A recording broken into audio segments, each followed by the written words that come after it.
आई आणि भावना जे काही वागल्यात ना ते मला अजिबात आवडलेलं नाही. मी स्वतःच्या हाताने स्वतःच्या पायावर धुंडा मारून घेतली. नाहीतर काय यार दादा, मला सुद्धा त्यांचा खूप जास्त राग आला. मुळात भावना ताईला जर माझ्याबद्दल जराही वाटलं असतं ना तर ती अशी अजिबात वागली नसती. मला एक कळत नाही, किमान तिने त्यांच्याकडून पैसे तरी घ्यायला हवे होते, म्हणजे मी माझं स्टार्टअप सुरू करू शकलो असतो. पण नाही. बरं ते जाऊ दे, किमान त्या श्रीकांतकडून एक कंपनी तरी घ्यायला हवी होती आणि ती मला द्यायला हवी होती, हो की नाही? पण नाही, तेही नाही केलं. माझं ना नशीबच फुटकं आहे. मला असं वाटतं ना सगळं माझं मलाच करावं लागणार. नाही रे हरीश, कसं आहे ना, तुझ्या स्टार्टअप बद्दल जेवढ्या बढाया मारतोस ना, नाही तू स्वतः काम पण करतोस, उत्साहाने सुरू पण करतोस, पण नंतर सगळं गणतं. तुला तग धरून राहता येत नाही. त्यामुळे तुझ्या स्टार्टअप साठी तुला पैसे देणं म्हणजे पैसे दान करण्यासारखं. पैसे दान करण्यासारखं पण होऊ नाही शकत, कारण पैसे दान केले तर टॅक्स मध्ये तरी बेनिफिट मिळतो ना. हा दादा, काय बोलतोयस यार तू? अरे तू तरी असा बोलू नकोस ना.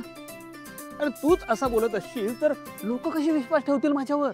माझा तुझ्यावर विश्वास आहे रे हरीश, पण पैसा आला ना की माझा कोणावरही विश्वास नसतो. तुला सांगतो, जर तू 1 रुपया कमावलास ना तर तो 1 रुपया पण तुझ्या सेव्हिंग मध्ये ऍड झाला पाहिजे. तेवढे सगळे पैसे ऍड झाले ना की तुझ्याकडे बाकी पैसे उरतच नाही. त्यामुळे दुसऱ्यांना काही देण्याचा प्रश्नच नाही. मग तू 1 रुपया कमव किंवा 10 रुपये कमव, जे काय होतं ते सेव्हिंग, आणि मग पैसे वाढतच राहतात, वाढतच राहतात, वाढतच राहतात. हो ना? म्हणजे माझ्या स्टार्टअप साठी जर पैसे वापरले तर ते सुद्धा वाढतच जाणार, वाढतच जाणार, वाढतच जाणार, हो की नाही? नाही रे. का?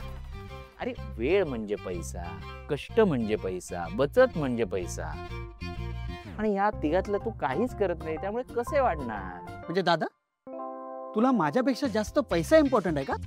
हो. हा, आणि तुझ्याकडे जेवढा जास्त पैसा तेवढी या जगात तुला सगळ्यात जास्त किंमत. या जगात माणुसकीला काही किंमत नाहीये, चांगुलपणाला काही किंमत नाहीये. ज्या माणसाकडे सर्वात जास्त पैसा त्या माणसाला या जगात सर्वात जास्त किंमत. लक्षात ठेव. हवी आहे तुला? सिद्धू, हे बघ फोटोज बघ, ह्याच्यातले बघ. हे बघ, ही मुलगी खूप सुंदर दिसते, बघ ना. बघ तरी, हातात तरी घे फोटो. तुला काय? तू बघ ना आधी, कशी वाटली? आई तू थांबव हे सगळं. ठेव रे. छान आहे की नाही? काय झालं, नाही आवडली का? उंचीला कमी वाटते का? आपण दुसरी बघू ना, आहे ना. हे बघ, ही बघ, ही कशी वाटली मुलगी? अरे सिद्धू, खरंच बघ ना, किती सुंदर आहे ही मुलगी दिसायला. काय झालं, सावळी वाटते का? बरं ठीक आहे, थांब 1 मिनिट. हे बघ, ही मुलगी तर खूप सुंदर आहे. एक तर जास्त शिकलेली सुद्धा आहे, आणि तुमचा जोडा खरंच खूप छान दिसेल रे. आई थांबव ना हे सगळं. ए थांब रे, काय चाललंय तुमचं? हा, ह्या असल्या शहरातील मुलीशी माझ्या सिद्धूचं लग्न लावणार तुम्ही? आणा आणा त्या फोटो इकडे, आणा.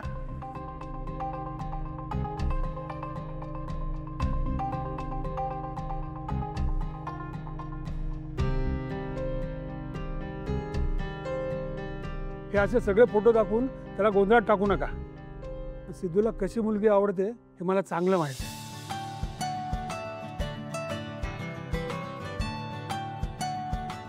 मी निवडतो त्याच्यासाठी मुलगी.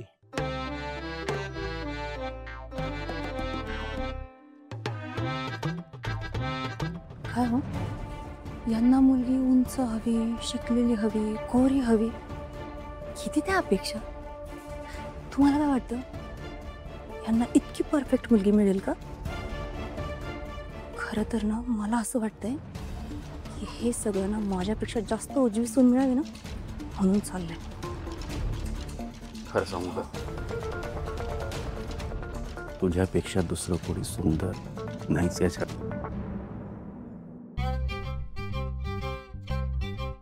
मला एक प्रश्न पडलाय. का? हा बोल. आपल्या सिद्धूचं यांना नक्की किती मुलींशी लग्न लावायचं आहे? इकडे बघ, तू त्यांना जाऊन विचार जा. जा रे. अरे एखादी तुला पण शोधून देते. पावलं. हे थांबा रे, मला एक गोष्ट कळत नाहीये. काय? सिद्धूचं वहिनींवरती इतकं प्रेम आहे, मला सांगत का नाहीये सगळ्यांना? सिद्धूच्या मनात नेमकं काय आहे ते त्यालाच माहित.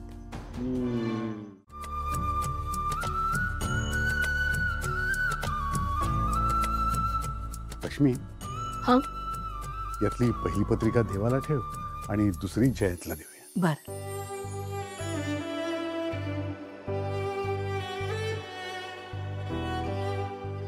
जयंतरावांची. संतोष, हरीश, तुम्हाला पण तुमच्या मित्रमैत्रिणींना द्यायचे असतील ना? घे, ठरवा आता तुम्ही. दादा ते अर्ध मध्ये दे. हा दे. जानू, आजीचा आशीर्वाद घे बघू. हो. सुखी राहावा. आता लग्न होणार आहे, सुखाने संसार. आजी, हिला म्हणावं भरपूर खा आणि वजन वाढव, कारण जयंतराव खूप लाड करायला लागलेत ना हिचे. मग ते लाड पचवायला जरा ताकद हवी की नको? काय ग? तू जा रे दादा. आई बाबा, मी कॉलेजला निघते, उशीर होतो. मी जागा. हो, चल येते. सांग ना. अगं लग्न होईपर्यंत तरी चिडवू दे.